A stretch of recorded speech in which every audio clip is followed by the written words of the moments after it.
Hey there, Arthur from LaunchDeck here.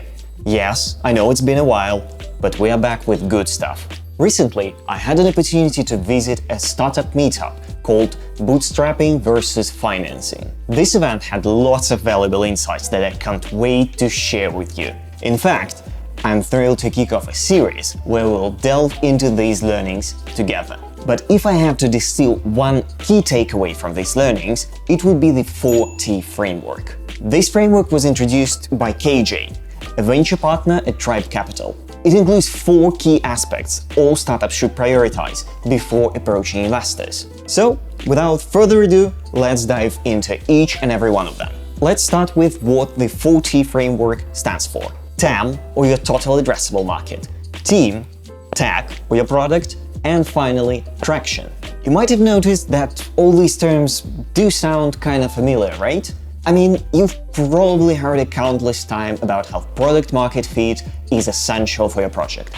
Well, and this is absolutely true. However, it is crucial to recognize that product market fit is just the one piece of a much larger puzzle. By addressing all these aspects, you can present a compelling case to your potential investors, increasing your chances of success. Let's dive in.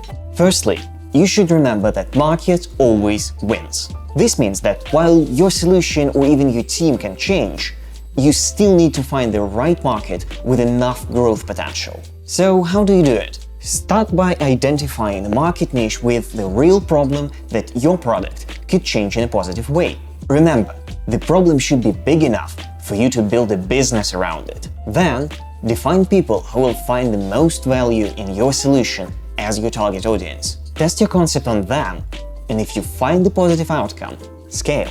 You need to assess carefully the market size and the potential for growth. Seek out a market with room to scale your business. Remember, a large and expanding market will fuel your startup's growth. One tip for you here: measuring your market bottom up is the most reliable and comprehensive method. Then, delve into market research to understand the revenue potential of your startup. Analyze market demand, competition, and pricing strategies to estimate revenue potential in different scenarios. Ensuring a viable revenue stream is essential for sustainable growth of your startup. Finally, stay open to adapting your approach while you learn and progress. While the core problem you are addressing remains constant, be ready to evolve your solution based on feedback and market dynamics.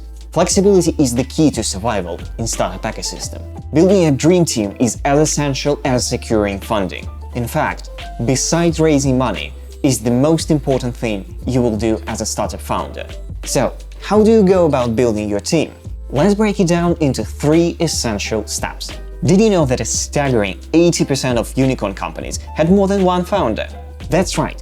Collaboration among co-founders often leads to innovative solutions and a stronger business foundation. In the early stages, try to find like-minded people with different background and expertise. Believe me, brainstorm sessions will do you better than being a lonely genius trying to conquer the world. Next, try to discover enthusiastic investors who not only provide funding, but are also eager to actively contribute to your growth and transformation. Choosing the right founding investor is crucial, as they will share their expertise and will help you nurture and expand your venture. Remember, Rome wasn't built in a day, and neither is a stellar team.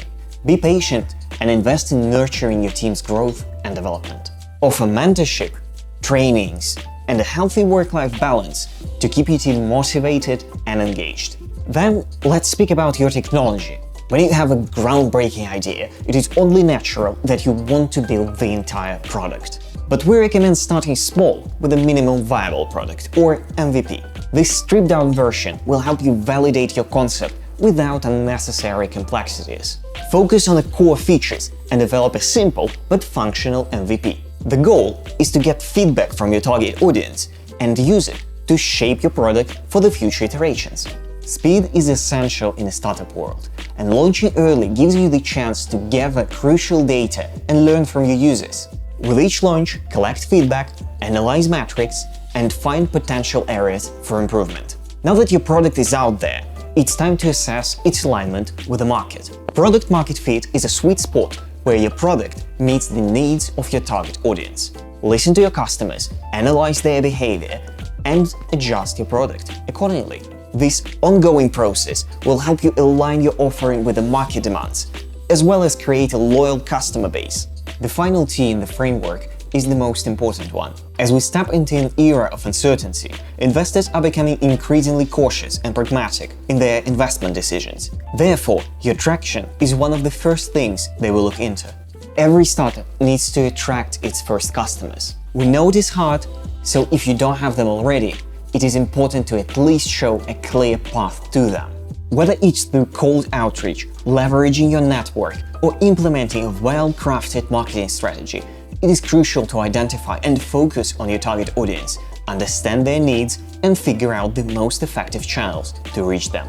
Moving on to KPIs. They may differ depending on your industry, but you have to remember that these are important metrics you should track. For instance, daily or monthly active users, lifetime value, or customer acquisition costs. These are just a few examples of metrics that can provide insight into your startup's performance.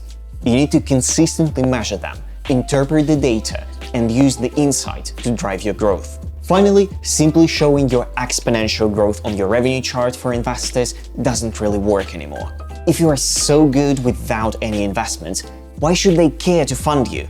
Instead, showcase how additional capital will accelerate your growth. This can be a key step in attracting investors. Remember, the more quantitative you can be, the better. Numbers don't lie, and clearly demonstrated growth metrics can be an essential evidence of your startup's potential. Alright, that's a wrap on a 4T framework. Of course, your startup's success does not rely on these 4 points only, but nailing them can really push your startup to the front of the pack. These are the insights for the mid of 2023, and VC's priorities will certainly change at some point. Remember to stay flexible and be ready to adjust. Finally, no one knows your startup better than you do. Don't forget to use it to your advantage. If you wish to learn more about how the funding world has changed in 2023, stay tuned for our next videos. We have more insights coming. If you like this type of content, drop a like and subscribe. And as always, keep exploring.